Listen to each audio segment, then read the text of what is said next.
Welcome to the MUFG Global Markets Podcast. I'm your host, Ellen Tang, and I'm joined by Glenn Schultz, who is the head of our agency mortgage prepayment modeling and strategy for MUFG.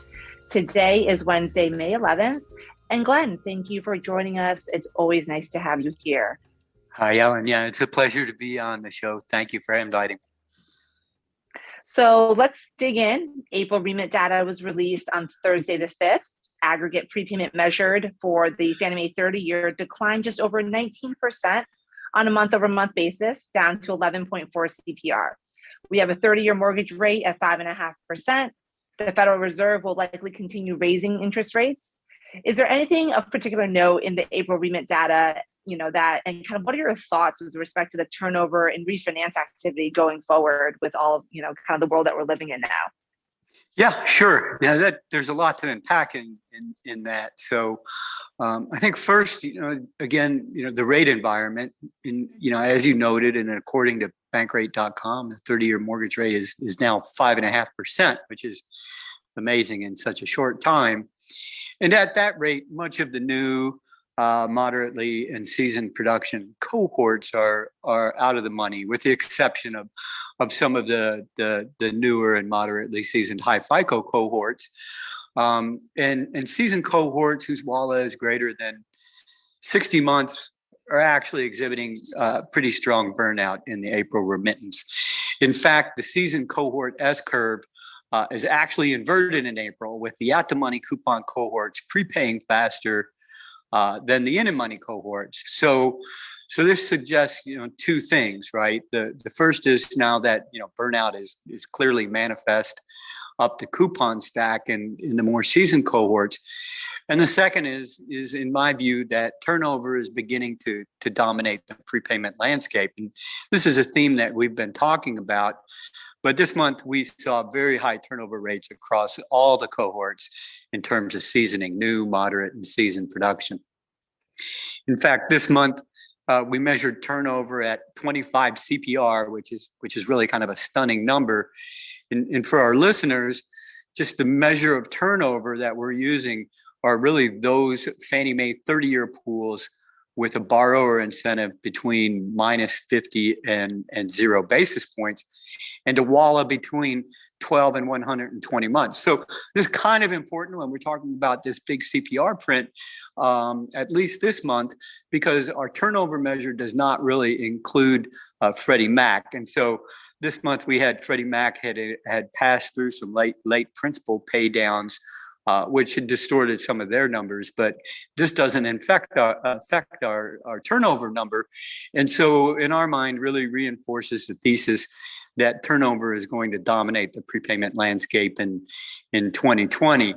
Now, as far as refinancing is concerned, that will likely be dominated by equity takeouts, but only to the extent to which, some discount borrowers willing to extract equity at today's higher rates would really remain to be seen.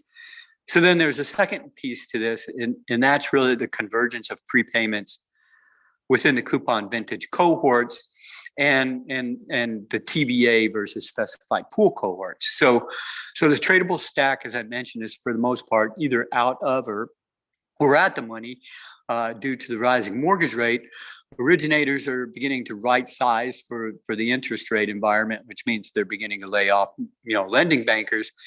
And I think that's going to accelerate that convergence in prepayment across vintage and coupon cohorts. So the third point in sort of our thinking, and this is related to the second, the convergence in prepayment impacts specified pool valuations versus a TBA deliverable. So when we're looking at March's remittance and our prepayment insight for March, we mentioned that we favored like low loan balance, 2.5, 3 coupons, and then we highlighted the extension protection in the form of the relocation sector and some geo sectors, and we still favor these themes. And most importantly, though, the valuation between TBA rolls and spec pools has improved, in favor of the specified pool sectors. So I think going forward, we should expect specified pool pay-ups to be driven more by refinancing costs in the roll market than by forward prepayment expectations. And as a result, I expect to see investors begin to add specified pools over, TBA eligible or generic collateral going forward. Thanks for that, Glenn. There was a lot to unpack off your last statement. What I would like to do is kind of turn the conversation over to issuance and spreads.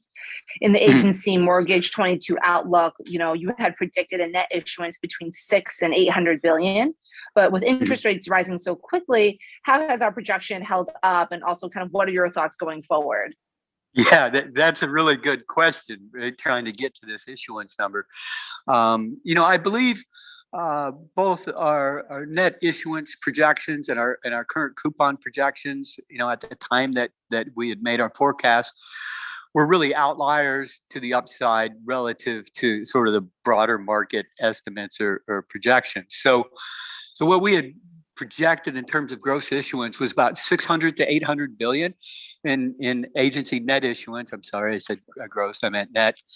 And then when we take the level of mortgage rate and recent trends into consideration, I think we're going to see probably about 2 trillion in gross issuance. So that's lower than even our lower end estimate, which was about 2.3 trillion. And then, we've really kind of brought down our scheduled pay downs and refinance and principal pay downs to about 1.2 trillion, right? So that's reflecting the higher interest rate environment as well. So, interestingly, those adjustments leave us with about 800 billion in net issuance. So that takes us really to the higher end of our range, which was, as I said, 600 to 800 billion. So I think we're really on track to hit the higher end of our initial forecast. It's just how we're going to get there, is going to change due to the run up in interest rates.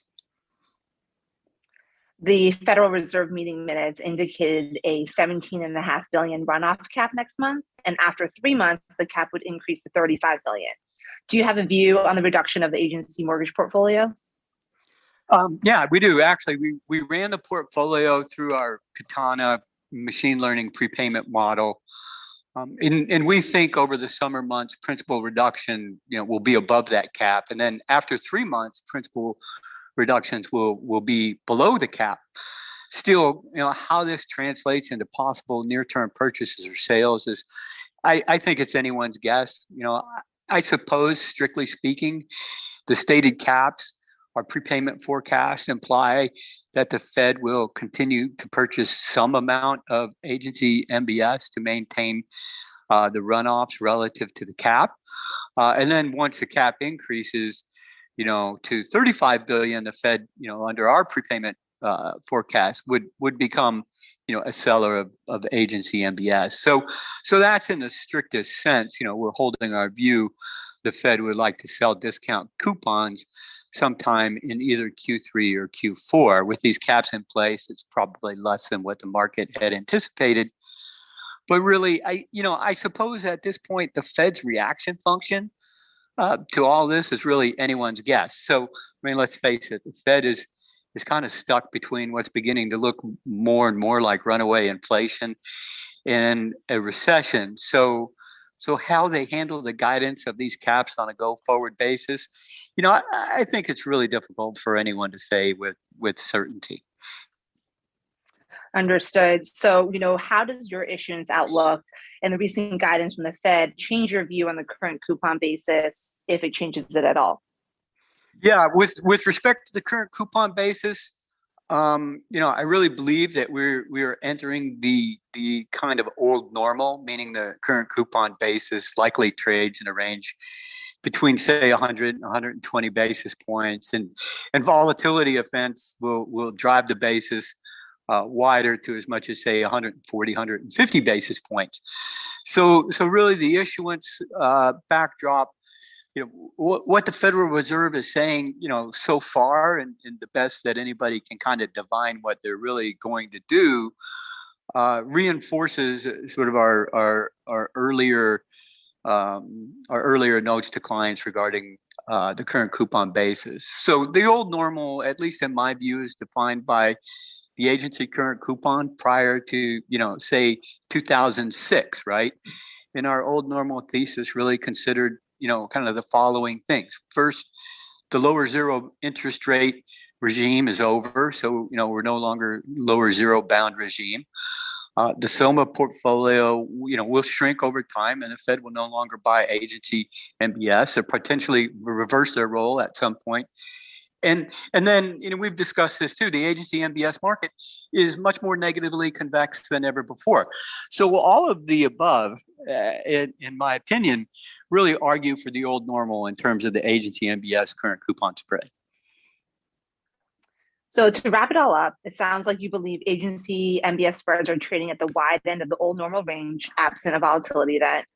You still like the relocation sector and the low loan balance sector at the bottom of the coupon stack, and you are sticking with the high end of your initial net supply forecast. Is that a good way to sum everything up?